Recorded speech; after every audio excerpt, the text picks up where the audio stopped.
जनमत पार्टी जिंदाबाद जिंदाबाद। फोरन छाप जिंदाबाद जिंदाबाद। ओम शंकर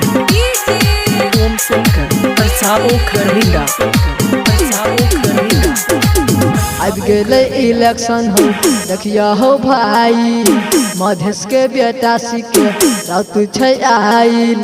मधेश के नाम नहीं हंसाबिया हो भैया जनमत पार्टी के जिताबिया हो भैया मधेश के नाम नहीं हंसाबिया हो भैया अब गेले इलेक्शन हो देखिया हो भाई मधेश के बेटा सिके रात छै आइल मधेश के नाम नहीं हंसाबिया हो भैया जनमत पार्टी के जिताबिया हो भैया मधेश के नाम नहीं हंसाबिया हो भैया फोरन छाप जिंदाबाद जिंदाबाद। वैज्ञानिक डॉक्टर सीके राव जिंदाबाद जिंदाबाद। ओम शंकर प्रसादो खरविंदा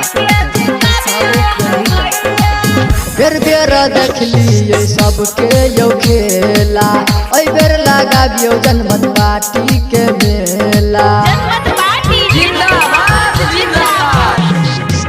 बेर बेर देखलिए सबके यौ खेला ओइ बेर लगाबियो जनमत पार्टी के मेला यो मधेश में बारह छै अत्याचार यौ मधेश से हम सब करू ना प्यार यौ मधेश के शान छियै मधेश के युवा मधेश के नाम नहीं हंसाबिया हो भैया जनमत पार्टी के जिताबिया हो भैया माँ संतोषी रिकॉर्डिंग स्टूडियो रामपुर बाजार ओम शंकर प्रसादो खरविंदा लौटे सपी करके छापल छै पोस्टर ओइ पर जाके हो लगा दी हम मोहर ओइ पर जाके हो लगा दी हम मोहर। लौटे सपी करके छापल छै पोस्टर ओइ पर जाके हो लगा दी हम मोहर हो जब तक जीता तब तक करता जंग हो डॉक्टर सीके राउत ई खेने छै कसम हो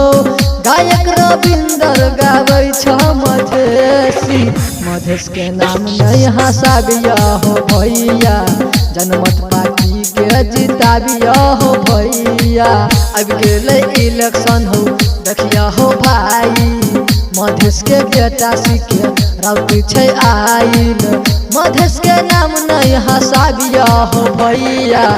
जनमत पार्टी के जिताबिया हो भैया मधेश के नाम नहीं हंसाबिया हो भैया।